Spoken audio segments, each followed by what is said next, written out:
Pričamo o kupovini tekućeg pudera. Ponekad može biti izazovno naći odgovarajući puder za sebe. Idealni preduvjeti za kupovinu pudera su da imate dnevno svjetlo i da vam je lice čisto i bez make-upa.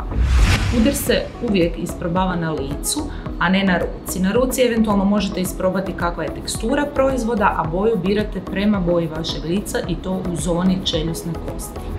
Postoji dva osnovna načina na koji birate puder.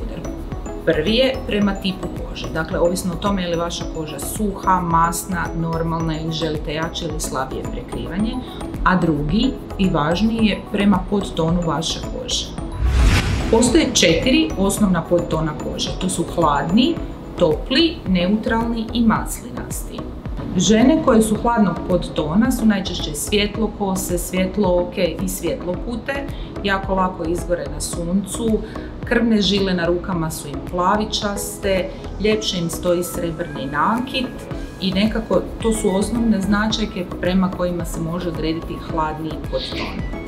Žene koje su toplog ili žučkastog podtona su najčešće brinete, mediteranski tip, to su žene koje lako dobiju boju na suncu i njihov podton kože je žučkasti, a žile na rukama im izgledaju onako toplije i zelenkasto, njima ljepše stoji zlatni nakit.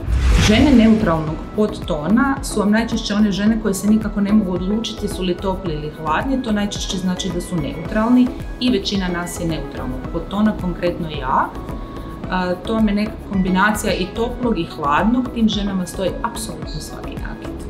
Žene koje su maslinastog podtona imaju onako sivkasto-zelenkasti odsjaj i takva koža najčešće jako lako potamni na suncu. Takve žene ćete često prepoznati jer su tokom cijele godine lagano preplanule i jako lako potamne na suncu.